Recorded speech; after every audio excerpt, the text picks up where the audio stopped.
નમસ્કાર વિદ્યાર્થી મિત્રો, ગયા લેક્ચરમાં આપણે ઉદાહરણના દાખલાઓ જોઈ ગયા. હવે તે આગળ વધીએ. સ્વાધ્યાય 5.1 એમાં એક્ઝામ્પલ નંબર 1. સાબિત કરો કે વિધેય fx equal to 5x-3 A x equal to 0, x equal to -3 અને x ઇક્વલ ટુ 5 આગળ સતત વિધેય. તો પહેલું પરિણામ આપણે જોઈએ, x ઇક્વલ ટુ 0 આગળ સતત છે. તો x ઇક્વલ ટુ 0 આગળ સતત વિધેય બતાવવા માટે તો આપણે શું સાબિત કરવું પડે? તો x ઇક્વલ ટુ 0 આગળ વિધેયનું મળતું મૂલ્ય અને 0 આગળ વિધેયનું લક્ષ બંને કિંમત સમાન થવી જોઈએ. પણ જો 0 કરતાં મોટા કે નાના ઘટકો આગળ વિધેયનું સૂત્ર બદલાતું ન હોય તો સીધું 0 આગળનું લક્ષ આપણે મેળવી શકીએ. પણ જો 0 કરતાં મોટા અને નાના ઘટકો આગળ વિધેયનું સૂત્ર બદલાતું હોય તો જમણી બાજુ અને ડાબી બાજુનું લક્ષ મેળવી અને ગણતરી કરવી પડે. તો હવે તો આપણે જવાબ જોઈએ. આન્સર કે અહીં f0 અને ઇક્વલ ટુ તો 5 × 0 - 3 એટલે કે 0 - 3 ઇક્વલ ટુ -3 તથા તો 0 આગળનું લક્ષ મેળવીશું. અહીંયા જમણી બાજુ અને ડાબી બાજુનું લક્ષ મેળવવાનો પ્રશ્ન નથી. કેમ કે 0 કરતાં મોટી કે નાની કિંમતો આગળ વિધેયનું સૂત્ર બદલાતું નથી. તો તથા limit x tends to 0 fx અને equal to limit x tends to 0 fx એટલે કે 5x-3 અને ઇક્વલ ટુ પણ 5x-3 સુરેખ વિધેય છે અને સુરેખ વિધેયનું લક્ષ x ઇક્વલ ટુ એ લેતા મળે. અહીંયા એની કિંમત 0 છે, માટે 5 × 0 - 3 એટલે કે 0 - 3 ઇક્વલ ટુ -3. પણ -3 ઇક્વલ ટુ તો f(0) અને માટે આપણે કહી શકીએ limit x tends to 0 fx equal to f0. માટે તો સાતત્યની વ્યાખ્યાથી આપણે કહી શકીએ, માટે તો સાતત્યની વ્યાખ્યાથી f A x equal to 0 આગળ સતત છે. તો આપણને પહેલું પરિણામ મળે, x ઇક્વલ ટુ 0 આગળ સાતત્ય તો વિધેય સતત થાય કે કેમ? તો વિધેય સતત છે. હવે તો બીજું પરિણામ મેળવીએ, x ઇક્વલ ટુ -3 તથા તો f(-3) અને ઇક્વલ ટુ તો 5 × -3 અને ઇક્વલ ટુ -15 - 3 એટલે કે તો -18. તો આ કિંમત મળી. અને limit x tends to -3 fx અને ઇક્વલ ટુ તો લિમિટ x ટેન્ડ્સ ટુ -3 પણ fx ઇક્વલ ટુ તો 5x-3. તો ફરી xની કિંમત -3 લેતા તો આનું લક્ષ મળે, કારણ કે સુરેખ વિધેય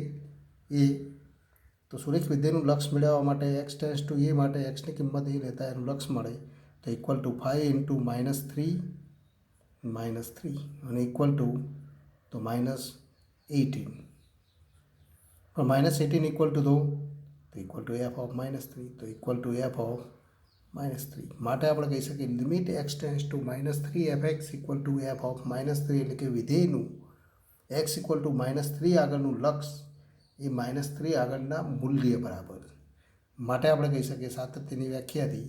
તો ફરી કહી શકીએ કે સાતત્યની વ્યાખ્યાથી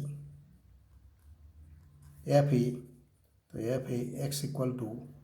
-3 આગળ સતત છે. તો સતત વિધેય છે. હવે એ જ રીતે ત્રીજા ઘટક x ઇક્વલ ટુ 5 માટે ગણતરી કરીએ. તો તથા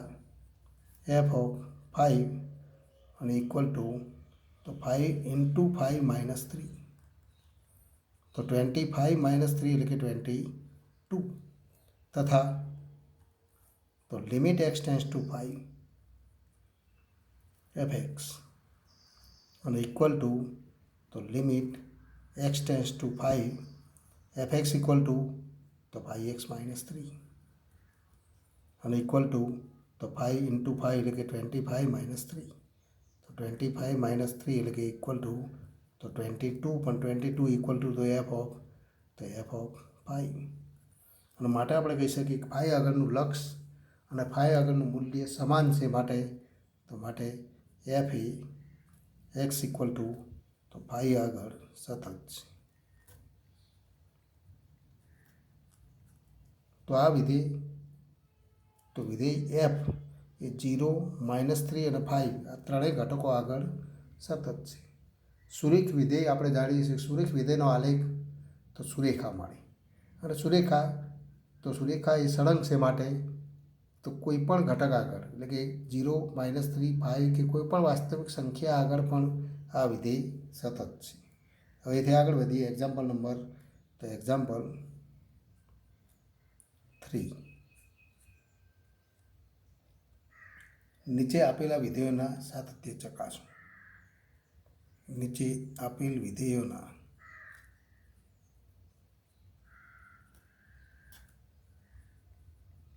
સાતત્ય ચકાસો.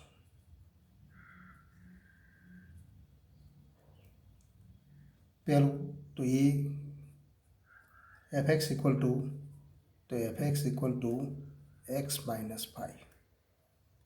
તો એના માટે આપણે ગણતરી જોઈએ કે f x equal to x minus 5નું સાતત્ય ચકાસો. પણ આ વિધેય આપણે કહી શકીએ કે પ્રત્યેક વાસ્તવિક સંખ્યા એક્સ આગળ આ વિધેય વ્યાખ્યાયિત છે. અહીં આપણે કહી શકીએ કે અહીં એફ એ એક્સની પ્રત્યેક વાસ્તવિક કિંમત માટે, તો એક્સ એ પ્રત્યેક વાસ્તવિક કિંમત માટે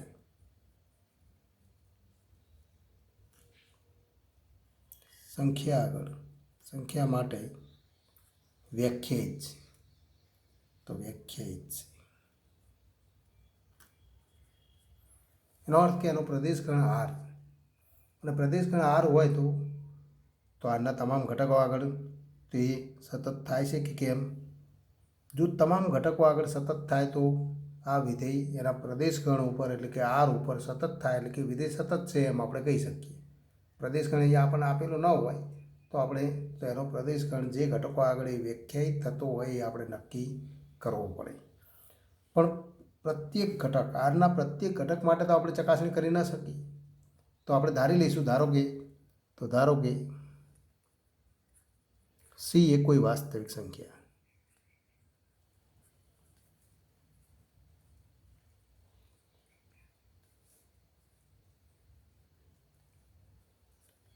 સી કોઈ વાસ્તવિક સંખ્યા છે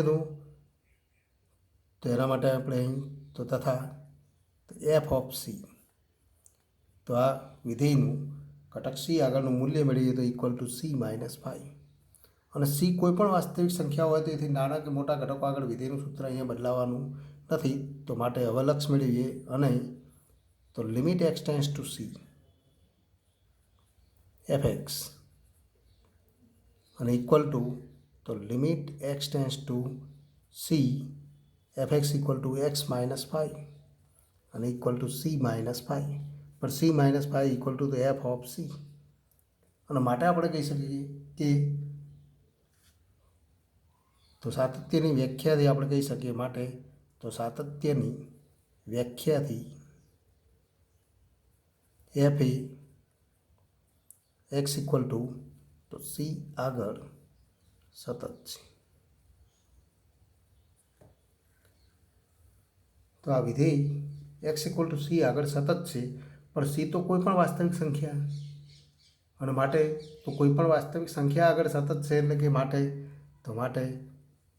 તો સી બિલોંગ્સ ટુ આર હોવાથી આપણે કહી શકીએ એફ એ આર પર સતત છે, એટલે કે એફ એ સતત છે. તો સી બિલોંગ્સ ટુ આર હોવાથી એફ એ આર પર સતત છે, પણ આર એનો પ્રદેશગણ છે, માટે તો વિધેય એફ સતત છે એમ સીધું કહી શકાય. હવે તો એથી આગળનો પ્રશ્ન જોઈએ, B F x equal to 1/x minus 5. x is not equal to 5. તો x is not equal to 5. અહીં આપણે કહી શકીએ, અહીં તો વિધેયનો પ્રદેશગણ નક્કી કરવો પડે. તો અહીં આપણે કહી શકીએ કે વિધેય f એ X is not equal to 5 એટલે કે 5 સિવાયની તો X is not equal to 5 માટે વ્યાખ્યાયિત છે. એટલે શાબ્દિક સ્વરૂપે લખવું હોય તો આપણે કહી શકીએ કે 5 સિવાયની પ્રત્યેક વાસ્તવિક સંખ્યા આગળ આ વિધેય સતત આ વિધેય વ્યાખ્યાયિત છે. એટલે કે આપણે લખવું હોય તો આ પ્રમાણે પણ લખી શકીએ કે એફ એ 5 સિવાયની પ્રત્યેક વાસ્તવિક સંખ્યા આગળ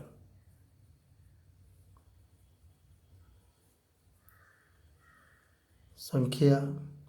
માટે વ્યાખ્યાયિત છે.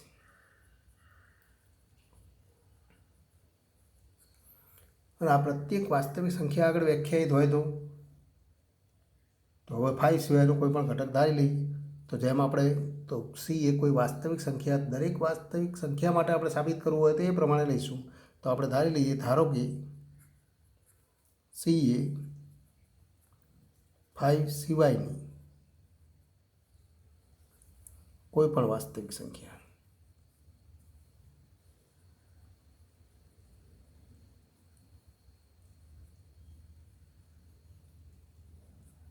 અને 5 સિવાયની કોઈ પણ વાસ્તવિક સંખ્યા છે એમ આપણે ધારી લઈએ તથા તો એફ ઓફ સી.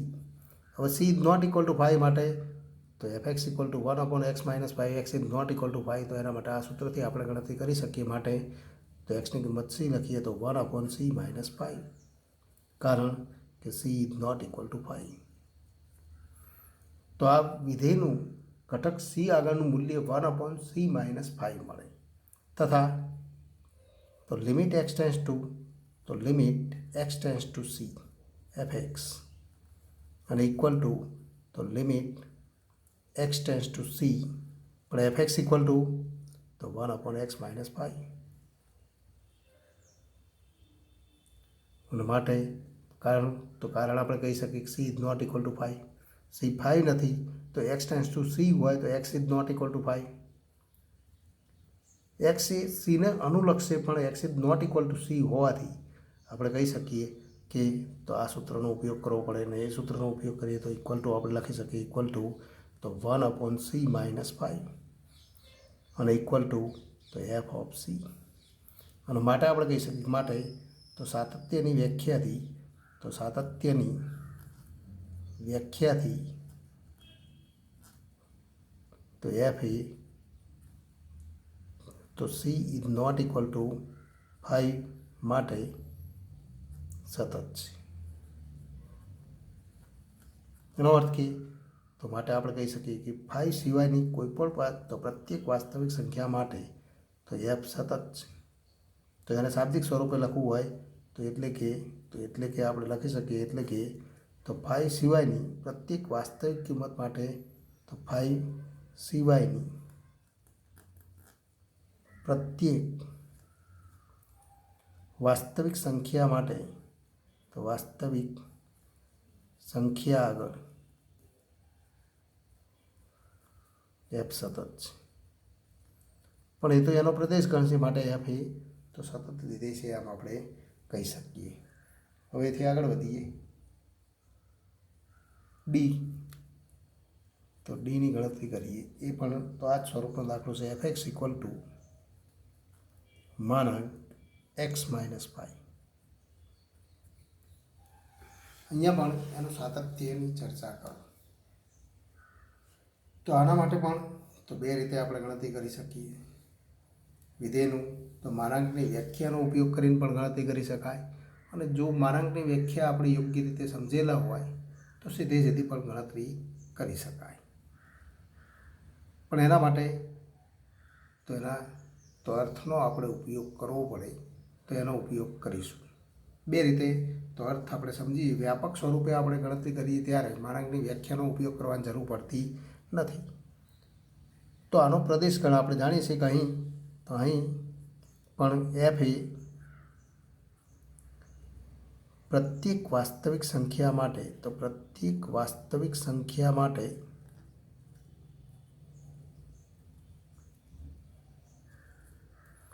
વ્યાખ્યાયિત છે. એટલે કે એફનો પ્રદેશ ગણ આર. તો ફરી ધારી લઈએ, ધારો કે સી બિલોંગ્સ ટુ આર. ઘટક સી એ આરનો કોઈ પણ ઘટક તથા તો એફ ઓફ સી અને ઇક્વલ ટુ તો માનાંક સી માઇનસ 5. અહીંયા પણ આપણે કહી શકીએ, જો સી ગ્રેટર દેન 5 હોય તો સી માઇનસ 5 અને 5 ગ્રેટર દેન સી હોય તો 5 માઇનસ સી. તો એ બે કિંમતો મળે, પણ માનાંક સી માઇનસ 5 આપણે લખી શકીએ.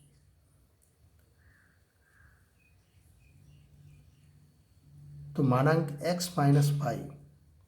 તો એના માટે આપણે તો અહીંયા સાતત્યની ચર્ચા કરીએ ત્યારે તો F of c equal to c minus 5 બંને વિકલ્પ અથવા ત્રણેય વિકલ્પમાં પણ આપણે ગણતરી કરી શકીએ છીએ. વ્યાપક સ્વરૂપે ગણતરી કરીએ તો એફ સી ઇક્વલ ટુ માનાંક સી માઇનસ 5 તથા limit x tends to c f x, તો એના માટે આપણે ગણતરી કરવી પડે. અહીંયા તો આપણે જોઈ શકીએ છીએ કે માનાંક એક્સ માઇનસ 5નો આલેખ વી આકારનો મળે, પણ અહીંયા આપણે લખી શકીએ કે ઇક્વલ ટુ તો જો C greater than 5 C less than 5, તો એના માટે આપણને તો જુદી જુદી કિંમતો મળશે અને એના આધારે આપણે ગણતરી કરી શકીએ છીએ. એટલે કે અહીંયા આપણે વ્યાપક સ્વરૂપે વ્યાખ્યા સીધી ગણતરી કરીશું તો થોડી ગણતરી વધી જશે. એને બદલે અહીંયા આપણે ગણતરી કરીએ કે સી બિલોંગ્સ ટુ આર અને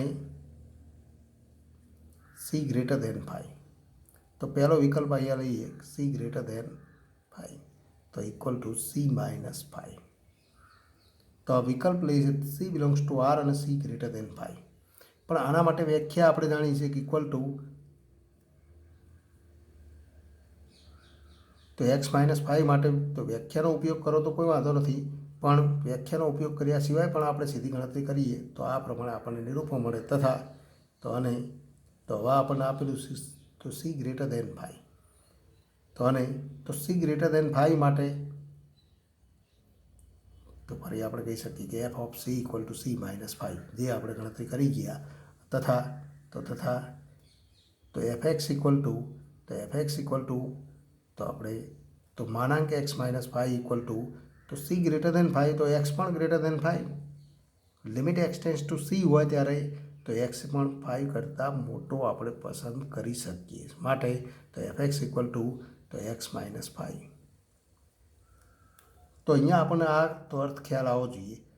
તો વ્યાપક સ્વરૂપે ગણતરી કરીએ અને તો હવે આપણે ગણતરી કરીએ કે limit x tends to c f x અને ઇક્વલ ટુ તો લિમિટ એક્સટેન્સ ટુ સી પણ એફ એક્સ ઇક્વલ ટુ તો એક્સ માઇનસ 5, કારણ કે સી ગ્રેટર દેન 5 છે માટે તો એક્સ ગ્રેટર દેન 5 આપણે પસંદ કરી શકીએ. અને માટે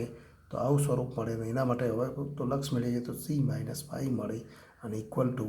એફ ઓફ સી. એનો અર્થ કે તો સી ગ્રેટર દેન 5 માટે વિધેય સતત છે.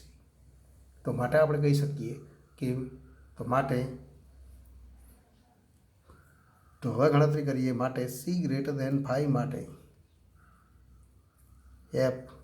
સતત વિધેય, એટલે કે 5 કરતાં મોટી તમામ સંખ્યાઓ માટે તો આ વિધેય સતત થાય એમ આપણે નક્કી કરી શકીએ. હવે બીજો વિકલ્પ લઈએ કે જો સી લેસ દેન 5 તો ફરી આપણે લખી શકીએ F of c equal to તો માનાંક તો સી માઇનસ 5, પણ સી લેસ દેન 5 તો સી માઇનસ 5 લેસ દેન 0, એટલે કે equal two minus c minus 5 એટલે કે 5 માઇનસ સી. કારણ તરીકે આપણે લખી શકીએ કારણ કે સી લેસ દેન 5 તો માટે તો અહીંયા તો સી લેસ દેન 5 માટે સી માઇનસ 5 લેસ દેન 0 અને માટે માનાંકની વ્યાખ્યાથી માનાંક સી માઇનસ 5 ઇક્વલ ટુ માનાંક માઇનસ સી માઇનસ 5 એટલે કે 5 માઇનસ સી મળે. તો આ આપણને તો લક્ષ મળે. તથા આપણે કહી શકીએ તથા જો સી લેસ દેન 5 તો સી લેસ દેન 5 હોય તો આપણે કહી શકીએ કે F of X equal to तो एफ एक्स एक्स तो एक्स टेन्स टू 5 હોય ત્યારે F x equal to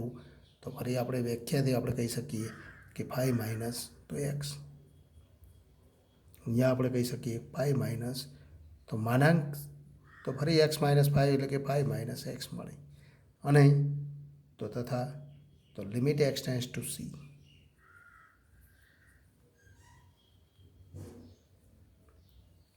F x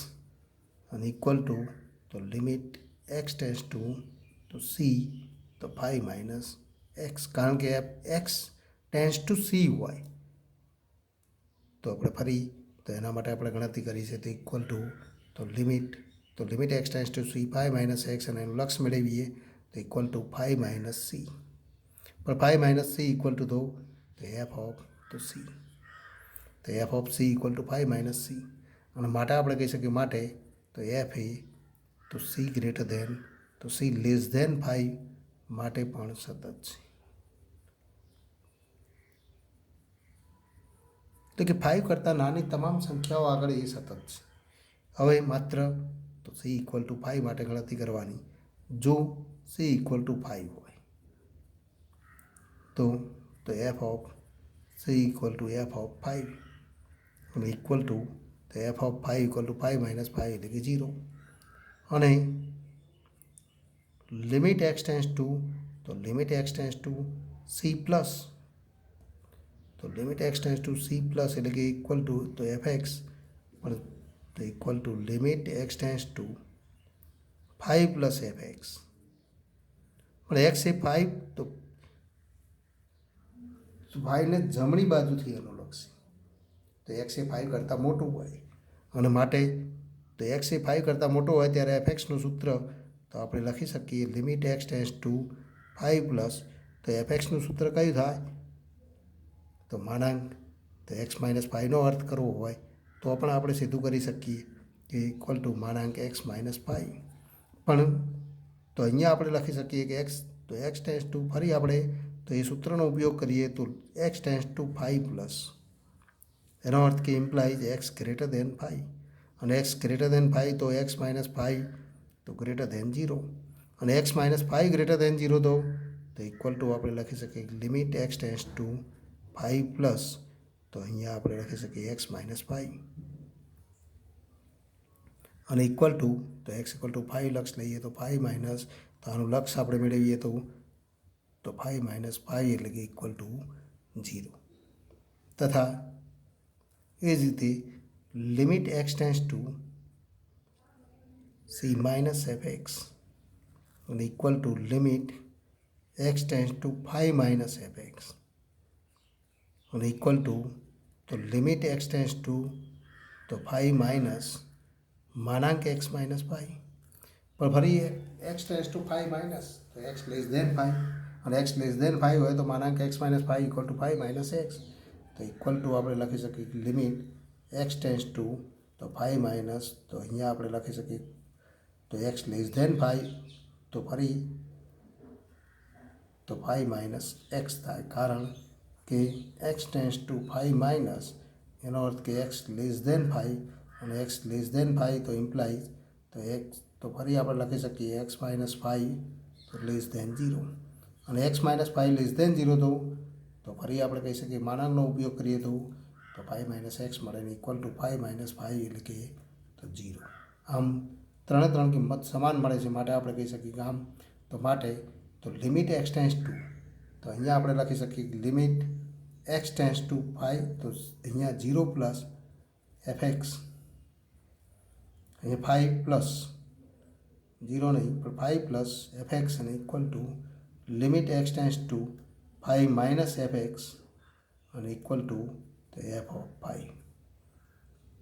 એનો અર્થ કે તો વિધેય તો 5 આગળ પણ સતત છે માટે આપણે કહી શકીએ સાતત્યની વ્યાખ્યાથી તો એફ એ તો એક્સ ઇક્વલ ટુ તો 5 આગળ પણ સતત છે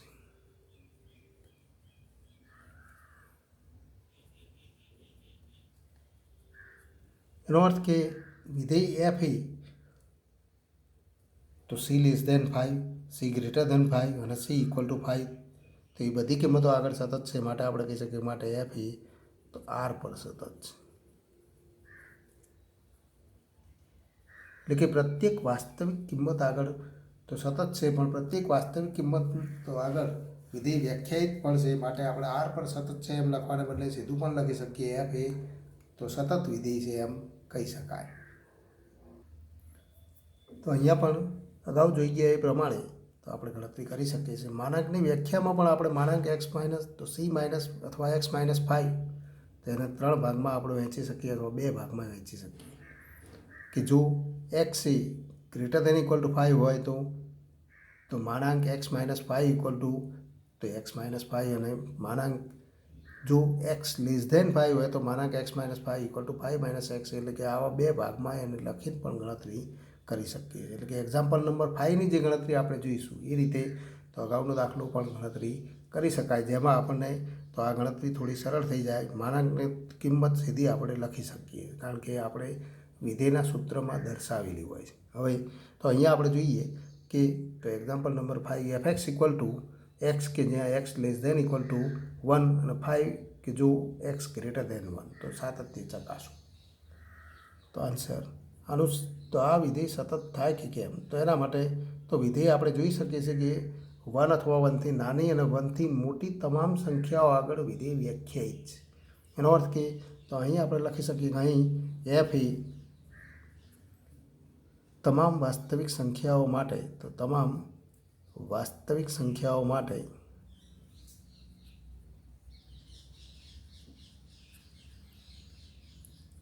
વ્યાખ્યાયિત છે. તો તમામ સંખ્યાઓ આગળ આપણે એનું સાતત્યની ચકાસણી કરવી પડે, પણ વિધેયના સૂત્ર માત્ર 2 સ્વરૂપમાં બદલાય છે, એક્સ લેસ ધેન 1 અને એક્સ ગ્રેટર ધેન 1. તો લેસ ધેન 1 માટે, ગ્રેટર ધેન 1 માટે અને 1 માટે સાતત્યની ચર્ચા કરવી પડે. 1થી મોટા અને નાના ઘટકો આગળ જ વિધેયનું સૂત્ર બદલાય અને માટે આપણે તો અહીંયા ગણતરી કરીએ કે તો એક્સ લેસ ધેન 1. તો અહીંયા આપણે ધારી લઈએ, ધારો કે સી એ કોઈ વાસ્તવિક સંખ્યા,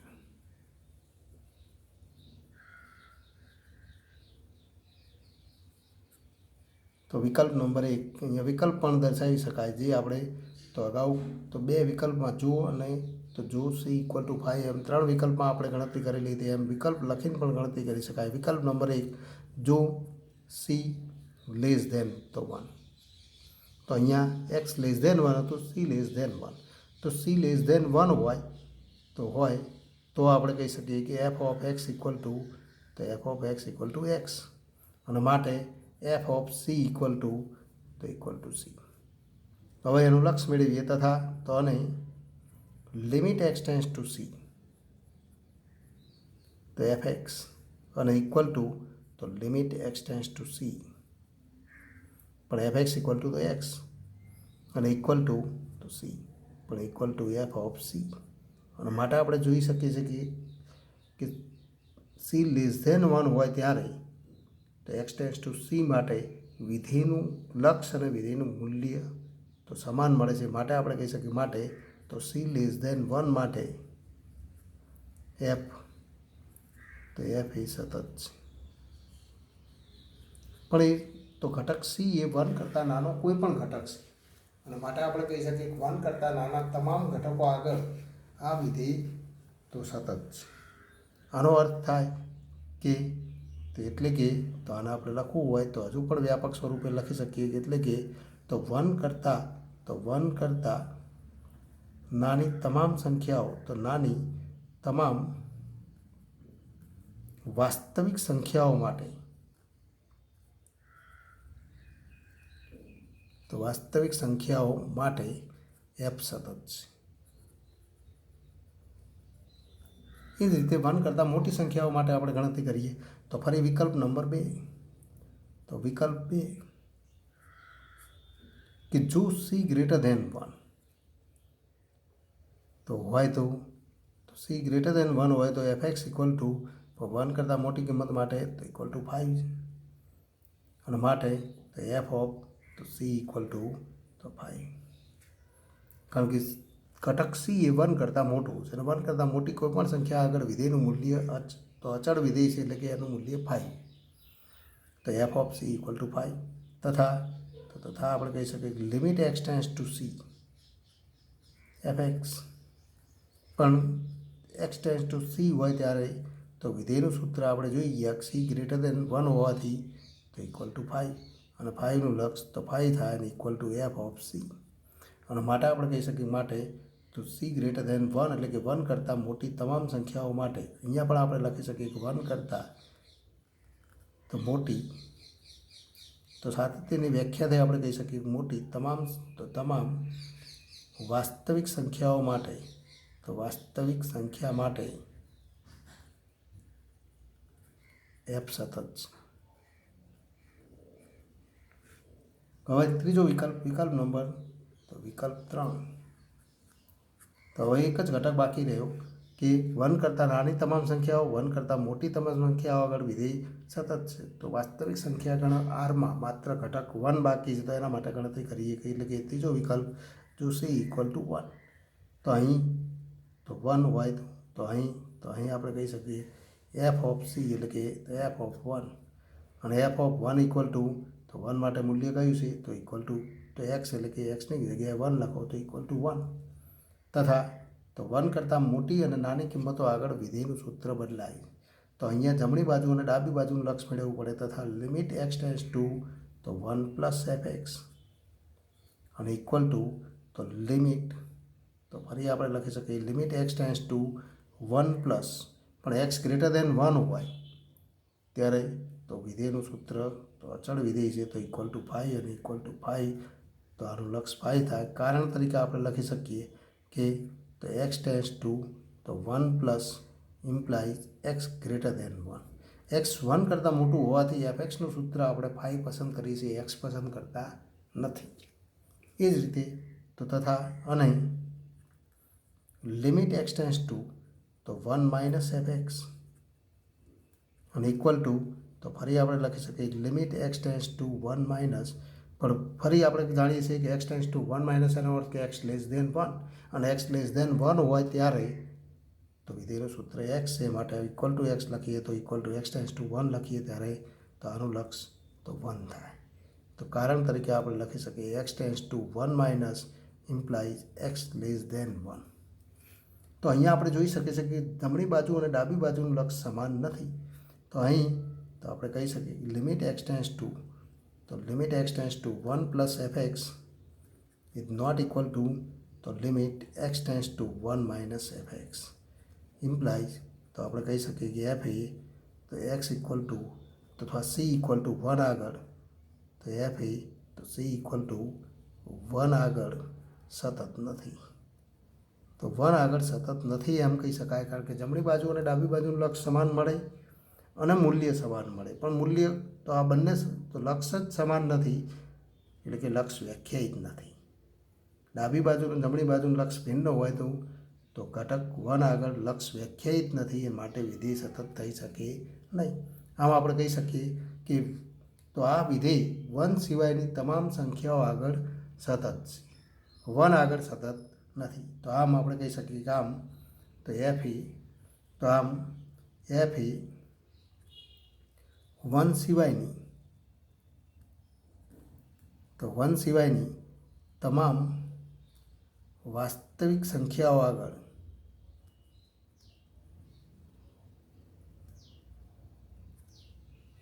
માટે સતત છે પણ 1 આગળ સતત નથી એટલે કે 1 સિવાયની તમામ સંખ્યાઓ આગળ સતત છે એનો અર્થ કે 1 આગળ સતત હોઈ શકે નહીં।